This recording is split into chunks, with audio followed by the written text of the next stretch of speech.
এর মধ্যে একটি ছিল এবং এটা দিয়ে কোনো জিনিসকে খুব সহজেই আলাদা করা যেত। নাম্বার 2, হাঙ্গামুঙ্গা। এটার যেমনই নাম তেমনি এটার কাজ। আর এটা প্রাচীন সময়ে সাউথ আফ্রিকান লোকেরা যুদ্ধে ব্যবহার করত এবং এটা এতটাই মারাত্মক যে এটাকে 200 থেকে 300 ফিট দূর থেকে ছুঁড়ে মারলে এটা তার শত্রুদের অবস্থা খারাপ করে দিত। নাম্বার 3, দ্য জেফনিস অনো। এটাকে কুড়ালের সেকেন্ড কফিও বলা হয়, কিন্তু এটা খুব মজবুত এবং ধারালো হয়, তাই এটা দিয়ে খুব সহজেই মানুষকে আক্রমণ করা যেত। ভিডিওটির পার্ট 4 চাইলে কমেন্টে জানান। এই রোবটটি গত 3 বছর ধরে এই লিকুইডগুলো পরিষ্কার করার জন্য চেষ্টা করছে, কিন্তু এই কাজটি এটা কখনোই করতে পারেনি। আসলে এই রোবটটিকে 2016-এ এই দুজন আর্টিস্ট নিউ ইয়র্কের গুগেনহেইম মিউজিয়ামের মধ্যে এই রোবটটিকে লাগানো হয়। আর তখন থেকে এই রোবটটি এই লিকুইডগুলো পরিষ্কার করার জন্য চেষ্টা করে, কিন্তু সে কখনো এটা শেষ করতে পারেনি। এটা রেগুলার চলতে থাকার কারণে এটার মধ্যে অনেক মরিচিকা পড়ে যায় এবং ধীরে ধীরে এটার স্পিড স্লো হয়ে যায় এবং এটা যে দেখেছে তারা মনে করে এটা মানুষের মতোই সবাইকে হেল্প করার জন্য চেষ্টা করছে, কিন্তু পরে এই রোবটটি 2019 সালেই বন্ধ হয়ে যায়। বন্ধুরা, এই রোবটটি আমাদেরকে এটাই শিখিয়েছে যে নিজের চারিপাশে থাকা ময়লা আবর্জনাগুলো নিজেকে পরিষ্কার করতে হয়। বন্ধুরা, আলবার্ট আইনস্টাইন তার মৃত্যুর আগে বলে গিয়েছে কোনো বিজ্ঞানী তার মৃত্যুর পর তার বডিতে কোনো প্রকার রিচার্জ না করার জন্য। কিন্তু 18 এপ্রিল 1955 সালে নিউ জার্সিতে আইনস্টাইন মৃত্যুবরণ করার পর ডক্টর থমাস হার্ভে তার ব্রেন চুরি করে নেয় সেটার উপর রিচার্জ করার জন্য, এবং এই ঘটনাটি হওয়ার পর ডক্টর থমাস হার্ভেকে চাকরি থেকে বের করে দেওয়া হয়, কেননা আইনস্টাইনের বডির উপর রিচার্জ করার জন্য কাউকে পারমিশন দিয়ে যায়নি। এরপর আইনস্টাইনের ছেলে তার ব্রেনের উপর রিচার্জ করার জন্য পারমিশন দিয়ে দেয়, যেখানে সবার আগে আইনস্টাইনের ব্রেনকে মাপা হয়, যেটা 1230 গ্রাম ছিল, যা সাধারণ একটি মানুষের ব্রেন থেকে খুব কম ছিল। এরপর তার ব্রেনকে 240 টুকরো করা হয় এবং এই টুকরোগুলোকে পুরো পৃথিবীর বিজ্ঞানীদের কাছে পাঠানো হয়, যে কারণে বিজ্ঞানীরা জানতে পারে আইনস্টাইনের ব্রেনের এক ভাগে প্যারাইটাল অপারকুলাম মিসিং ছিল। তাই আইনস্টাইন বড় বড় ক্যালকুলেশনগুলো তার ইমাজিনেশন পাওয়ারের কারণে করে নিত। ইতিহাসের এমন 3টি মারাত্মক হাতিয়ার যেগুলো দিয়ে চোখের পলকে মানুষকে মেরে ফেলা সম্ভব। নাম্বার 1, ডানপাত। এই তলোয়ারটি ভারতের পুরনো একজন রাজা ব্যবহার করতেন, যেটা ওই সময়ের সবচেয়ে পুরনো তলোয়ারের মধ্যে একটি ছিল এবং এটা দিয়ে কোনো জিনিসকে খুব সহজেই আলাদা করা যেত। নাম্বার 2, হাঙ্গামুঙ্গা। এটার যেমনই নাম তেমনি এটার কাজ। আর এটা প্রাচীন সময়ে সাউথ আফ্রিকান লোকেরা যুদ্ধে ব্যবহার করত এবং এটা এতটাই মারাত্মক যে এটাকে 200 থেকে 300 ফিট দূর থেকে ছুঁড়ে মারলে এটা তার শত্রুদের অবস্থা খারাপ করে দিত। নাম্বার 3, দ্য জেফনিস অনো। এটাকে কুড়ালের সেকেন্ড কফিও বলা হয়, কিন্তু এটা খুব মজবুত এবং ধারালো হয়, তাই এটা দিয়ে খুব সহজেই মানুষকে আক্রমণ করা যেত। ভিডিওটির পার্ট 4 চাইলে কমেন্টে জানান। এই রোবটটি গত 3 বছর ধরে এই লিকুইডগুলো পরিষ্কার করার জন্য চেষ্টা করছে, কিন্তু এই কাজটি এটা কখনোই করতে পারেনি। আসলে এই রোবটটিকে 2016-এ এই দুজন আর্টিস্ট নিউ ইয়র্কের গুগেনহেইম মিউজিয়ামের মধ্যে এই রোবটটিকে লাগানো হয়। আর তখন থেকে এই রোবটটি এই লিকুইডগুলো পরিষ্কার করার জন্য চেষ্টা করে, কিন্তু সে কখনো এটা শেষ করতে পারেনি। এটা রেগুলার চলতে থাকার কারণে এটার মধ্যে অনেক মরিচিকা পড়ে যায় এবং ধীরে ধীরে এটার স্পিড স্লো হয়ে যায় এবং এটা যে দেখেছে তারা মনে করে এটা মানুষের মতোই সবাইকে হেল্প করার জন্য চেষ্টা করছে, কিন্তু পরে এই রোবটটি 2019 সালেই বন্ধ হয়ে যায়। বন্ধুরা, এই রোবটটি আমাদেরকে এটাই শিখিয়েছে যে নিজের চারিপাশে থাকা ময়লা আবর্জনাগুলো নিজেকে পরিষ্কার করতে হয়। বন্ধুরা, আলবার্ট আইনস্টাইন তার মৃত্যুর আগে বলে গিয়েছে কোনো বিজ্ঞানী তার মৃত্যুর পর তার বডিতে কোনো প্রকার রিচার্জ না করার জন্য। কিন্তু 18 এপ্রিল 1955 সালে নিউ জার্সিতে আইনস্টাইন মৃত্যুবরণ করার পর ডক্টর থমাস হার্ভে তার ব্রেন চুরি করে নেয় সেটার উপর রিচার্জ করার জন্য, এবং এই ঘটনাটি হওয়ার পর ডক্টর থমাস হার্ভেকে চাকরি থেকে বের করে দেওয়া হয়, কেননা আইনস্টাইনের বডির উপর রিচার্জ করার জন্য কাউকে পারমিশন দিয়ে যায়নি। এরপর আইনস্টাইনের ছেলে তার ব্রেনের উপর রিচার্জ করার জন্য পারমিশন দিয়ে দেয়, যেখানে সবার আগে আইনস্টাইনের ব্রেনকে মাপা হয়, যেটা 1230 গ্রাম ছিল, যা সাধারণ একটি মানুষের ব্রেন থেকে খুব কম ছিল। এরপর তার ব্রেনকে 240 টুকরো করা হয় এবং এই টুকরোগুলোকে পুরো পৃথিবীর বিজ্ঞানীদের কাছে পাঠানো হয়, যে কারণে বিজ্ঞানীরা জানতে পারে আইনস্টাইনের ব্রেনের এক ভাগে প্যারাইটাল অপারকুলাম মিসিং ছিল। তাই আইনস্টাইন বড় বড় ক্যালকুলেশনগুলো তার ইমাজিনেশন পাওয়ারের কারণে করে নিত। ইতিহাসের এমন 3টি মারাত্মক হাতিয়ার যেগুলো দিয়ে চোখের পলকে মানুষকে মেরে ফেলা সম্ভব। নাম্বার 1, ডানপাত। এই তলোয়ারটি ভারতের পুরনো একজন রাজা ব্যবহার করতেন, যেটা ওই সময়ের সবচেয়ে পুরনো তলোয়ারের মধ্যে একটি ছিল এবং এটা দিয়ে কোনো জিনিসকে খুব সহজেই আলাদা করা যেত। নাম্বার 2, হাঙ্গামুঙ্গা। এটার যেমনই নাম তেমনি এটার কাজ, আর এটা প্রাচীন সময়ে সাউথ আফ্রিকান লোকেরা যুদ্ধে ব্যবহার করত এবং এটা এতটাই মারাত্মক যে এটাকে 200 থেকে 300 ফিট দূর থেকে ছুঁড়ে মারলে এটা তার শত্রুদের অবস্থা খারাপ করে দিত। নাম্বার 3, দ্য জেফনিস অনো। এটাকে কুড়ালের সেকেন্ড কফিও বলা হয়, কিন্তু এটা খুব মজবুত এবং ধারালো হয়, তাই এটা দিয়ে খুব সহজেই মানুষকে আক্রমণ করা যেত। ভিডিওটির পার্ট 4 চাইলে কমেন্টে জানান। এই রোবটটি গত 3 বছর ধরে এই লিকুইডগুলো পরিষ্কার করার জন্য চেষ্টা করছে, কিন্তু এই কাজটি এটা কখনোই করতে পারেনি। আসলে এই রোবটটিকে 2016-এ এই দুজন আর্টিস্ট নিউ ইয়র্কের গুগেনহেইম মিউজিয়ামের মধ্যে এই রোবটটিকে লাগানো হয়, আর তখন থেকে এই রোবটটি এই লিকুইডগুলো পরিষ্কার করার জন্য চেষ্টা করে, কিন্তু সে কখনো এটা শেষ করতে পারেনি। এটা রেগুলার চলতে থাকার কারণে এটার মধ্যে অনেক মরিচিকা পড়ে যায় এবং ধীরে ধীরে এটার স্পিড স্লো হয়ে যায় এবং এটা যে দেখেছে তারা মনে করে এটা মানুষের মতোই সবাইকে হেল্প করার জন্য চেষ্টা করছে, কিন্তু পরে এই রোবটটি 2019 সালেই বন্ধ হয়ে যায়। বন্ধুরা, এই রোবটটি আমাদেরকে এটাই শিখিয়েছে যে নিজের চারিপাশে থাকা ময়লা আবর্জনাগুলো নিজেকে পরিষ্কার করতে হয়। বন্ধুরা, আলবার্ট আইনস্টাইন তার মৃত্যুর আগে বলে গিয়েছে কোনো বিজ্ঞানী তার মৃত্যুর পর তার বডিতে কোনো প্রকার রিচার্জ না করার জন্য, কিন্তু 18 এপ্রিল 1955 সালে নিউ জার্সিতে আইনস্টাইন মৃত্যুবরণ করার পর ডক্টর থমাস হার্ভে তার ব্রেন চুরি করে নেয় সেটার উপর রিচার্জ করার জন্য, এবং এই ঘটনাটি হওয়ার পর ডক্টর থমাস হার্ভেকে চাকরি থেকে বের করে দেওয়া হয়, কেননা আইনস্টাইনের বডির উপর রিচার্জ করার জন্য কাউকে পারমিশন দিয়ে যায়নি। এরপর আইনস্টাইনের ছেলে তার ব্রেনের উপর রিচার্জ করার জন্য পারমিশন দিয়ে দেয়, যেখানে সবার আগে আইনস্টাইনের ব্রেনকে মাপা হয়, যেটা 1230 গ্রাম ছিল, যা সাধারণ একটি মানুষের ব্রেন থেকে খুব কম ছিল। এরপর তার ব্রেনকে 240 টুকরো করা হয় এবং এই টুকরোগুলোকে পুরো পৃথিবীর বিজ্ঞানীদের কাছে পাঠানো হয়, যে কারণে বিজ্ঞানীরা জানতে পারে আইনস্টাইনের ব্রেনের এক ভাগে প্যারাইটাল অপারকুলাম মিসিং ছিল। তাই আইনস্টাইন বড় বড় ক্যালকুলেশনগুলো তার ইমাজিনেশন পাওয়ারের কারণে করে নিত। ইতিহাসের এমন 3টি মারাত্মক হাতিয়ার যেগুলো দিয়ে চোখের পলকে মানুষকে মেরে ফেলা সম্ভব। নাম্বার 1, ডানপাত। এই তলোয়ারটি ভারতের পুরনো একজন রাজা ব্যবহার করতেন, যেটা ওই সময়ের সবচেয়ে পুরনো তলোয়ারের মধ্যে একটি ছিল এবং এটা দিয়ে কোনো জিনিসকে খুব সহজেই আলাদা করা যেত। নাম্বার 2, হাঙ্গামুঙ্গা। এটার যেমনই নাম তেমনি এটার কাজ, আর এটা প্রাচীন সময়ে সাউথ আফ্রিকান লোকেরা যুদ্ধে ব্যবহার করত এবং এটা এতটাই মারাত্মক যে এটাকে 200 থেকে 300 ফিট দূর থেকে ছুঁড়ে মারলে এটা তার শত্রুদের অবস্থা খারাপ করে দিত। নাম্বার 3, দ্য জেফনিস অনো। এটাকে কুড়ালের সেকেন্ড কফিও বলা হয়, কিন্তু এটা খুব মজবুত এবং ধারালো হয়, তাই এটা দিয়ে খুব সহজেই মানুষকে আক্রমণ করা যেত। ভিডিওটির পার্ট 4 চাইলে কমেন্টে জানান।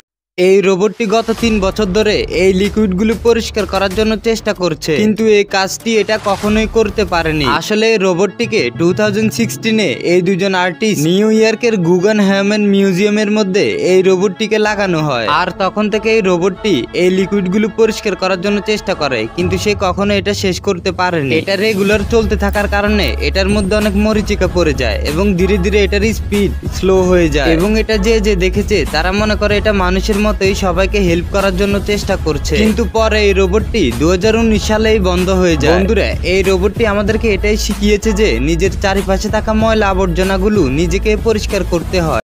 বন্ধুরা, আলবার্ট আইনস্টাইন তার মৃত্যুর আগে বলে গিয়েছে কোনো বিজ্ঞানী তার মৃত্যুর পর তার বডিতে কোনো প্রকার রিচার্জ না করার জন্য, কিন্তু 18 এপ্রিল 1955 সালে নিউ জার্সিতে আইনস্টাইন মৃত্যুবরণ করার পর ডক্টর থমাস হার্ভে তার ব্রেন চুরি করে নেয় সেটার উপর রিচার্জ করার জন্য, এবং এই ঘটনাটি হওয়ার পর ডক্টর থমাস হার্ভেকে চাকরি থেকে বের করে দেওয়া হয়, কেননা আইনস্টাইনের বডির উপর রিচার্জ করার জন্য কাউকে পারমিশন দিয়ে যায়নি। এরপর আইনস্টাইনের ছেলে তার ব্রেনের উপর রিচার্জ করার জন্য পারমিশন দিয়ে দেয়, যেখানে সবার আগে আইনস্টাইনের ব্রেনকে মাপা হয়, যেটা 1230 গ্রাম ছিল, যা সাধারণ একটি মানুষের ব্রেন থেকে খুব কম ছিল। এরপর তার ব্রেনকে 240 টুকরো করা হয় এবং এই টুকরোগুলোকে পুরো পৃথিবীর বিজ্ঞানীদের কাছে পাঠানো হয়, যে কারণে বিজ্ঞানীরা জানতে পারে আইনস্টাইনের ব্রেনের এক ভাগে প্যারাইটাল অপারকুলাম মিসিং ছিল। তাই আইনস্টাইন বড় বড় ক্যালকুলেশনগুলো তার ইমাজিনেশন পাওয়ারের কারণে করে নিত।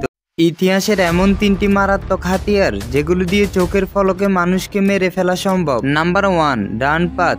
এই তলোয়ারটি ভারতের পুরনো একজন রাজা ব্যবহার করতেন, যেটা ওই সময়ের সবচেয়ে পুরনো তলোয়ারের মধ্যে একটি ছিল এবং এটা দিয়ে কোনো জিনিসকে খুব সহজেই আলাদা করা যেত। নাম্বার 2, হাঙ্গামুঙ্গা। এটার যেমনই নাম তেমনি এটার কাজ, আর এটা প্রাচীন সময়ে সাউথ আফ্রিকান লোকেরা যুদ্ধে ব্যবহার করত এবং এটা এতটাই মারাত্মক যে এটাকে 200 থেকে 300 ফিট দূর থেকে ছুঁড়ে মারলে এটা তার শত্রুদের অবস্থা খারাপ করে দিত। নাম্বার 3, দ্য জেফনিস অনো। এটাকে কুড়ালের সেকেন্ড কফিও বলা হয়, কিন্তু এটা খুব মজবুত এবং ধারালো হয়, তাই এটা দিয়ে খুব সহজেই মানুষকে আক্রমণ করা যেত। ভিডিওটির পার্ট 4 চাইলে কমেন্টে জানান।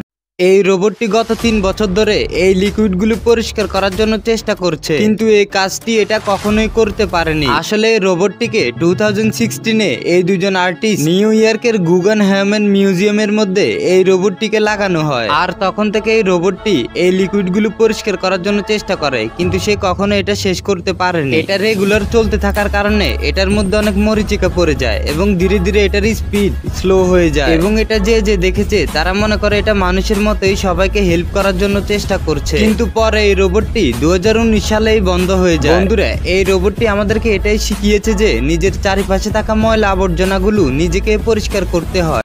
বন্ধুরা, আলবার্ট আইনস্টাইন তার মৃত্যুর আগে বলে গিয়েছে কোনো বিজ্ঞানী তার মৃত্যুর পর তার বডিতে কোনো প্রকার রিচার্জ না করার জন্য, কিন্তু 18 এপ্রিল 1955 সালে নিউ জার্সিতে আইনস্টাইন মৃত্যুবরণ করার পর ডক্টর থমাস হার্ভে তার ব্রেন চুরি করে নেয় সেটার উপর রিচার্জ করার জন্য, এবং এই ঘটনাটি হওয়ার পর ডক্টর থমাস হার্ভেকে চাকরি থেকে বের করে দেওয়া হয়, কেননা আইনস্টাইনের বডির উপর রিচার্জ করার জন্য কাউকে পারমিশন দিয়ে যায়নি। এরপর আইনস্টাইনের ছেলে তার ব্রেনের উপর রিচার্জ করার জন্য পারমিশন দিয়ে দেয়, যেখানে সবার আগে আইনস্টাইনের ব্রেনকে মাপা হয়, যেটা 1230 গ্রাম ছিল, যা সাধারণ একটি মানুষের ব্রেন থেকে খুব কম ছিল। এরপর তার ব্রেনকে 240 টুকরো করা হয় এবং এই টুকরোগুলোকে পুরো পৃথিবীর বিজ্ঞানীদের কাছে পাঠানো হয়, যে কারণে বিজ্ঞানীরা জানতে পারে আইনস্টাইনের ব্রেনের এক ভাগে প্যারাইটাল অপারকুলাম মিসিং ছিল। তাই আইনস্টাইন বড় বড় ক্যালকুলেশন গুলো তার ইমাজিনেশন পাওয়ারের কারণে করে নিত। ইতিহাসের এমন 3টি মারাত্মক হাতিয়ার যেগুলো দিয়ে চোখের পলকে মানুষকে মেরে ফেলা সম্ভব। নাম্বার 1, ডানপাত। এই তলোয়ারটি ভারতের পুরনো একজন রাজা ব্যবহার করতেন, যেটা ওই সময়ের সবচেয়ে পুরনো তলোয়ারের মধ্যে একটি ছিল এবং এটা দিয়ে কোনো জিনিসকে খুব সহজেই আলাদা করা যেত। নাম্বার 2, হাঙ্গামুঙ্গা। এটার যেমনই নাম তেমনি এটার কাজ, আর এটা প্রাচীন সময়ে সাউথ আফ্রিকান লোকেরা যুদ্ধে ব্যবহার করত এবং এটা এতটাই মারাত্মক যে এটাকে 200 থেকে 300 ফিট দূর থেকে ছুঁড়ে মারলে এটা তার শত্রুদের অবস্থা খারাপ করে দিত। নাম্বার 3, দ্য জেফনিস অনো। এটাকে কুড়ালের সেকেন্ড কফিও বলা হয়, কিন্তু এটা খুব মজবুত এবং ধারালো হয়, তাই এটা দিয়ে খুব সহজেই মানুষকে আক্রমণ করা যেত। ভিডিওটির পার্ট 4 চাইলে কমেন্টে জানান। এই রোবটটি গত 3 বছর ধরে এই লিকুইডগুলো পরিষ্কার করার জন্য চেষ্টা করছে, কিন্তু এই কাজটি এটা কখনোই করতে পারেনি। আসলে এই রোবটটিকে 2016-এ এই দুজন আর্টিস্ট নিউ ইয়র্কের গুগেনহেইম মিউজিয়ামের মধ্যে এই রোবটটিকে লাগানো হয়, আর তখন থেকে এই রোবটটি এই লিকুইডগুলো পরিষ্কার করার জন্য চেষ্টা করে, কিন্তু সে কখনো এটা শেষ করতে পারেনি। এটা রেগুলার চলতে থাকার কারণে এটার মধ্যে অনেক মরিচিকা পড়ে যায় এবং ধীরে ধীরে এটার স্পিড স্লো হয়ে যায় এবং এটা যে দেখেছে তারা মনে করে এটা মানুষের মতোই সবাইকে হেল্প করার জন্য চেষ্টা করছে, কিন্তু পরে এই রোবটটি 2019 সালেই বন্ধ হয়ে যায়। বন্ধুরা, এই রোবটটি আমাদেরকে এটাই শিখিয়েছে যে নিজের চারিপাশে থাকা ময়লা আবর্জনাগুলো নিজেকে পরিষ্কার করতে হয়।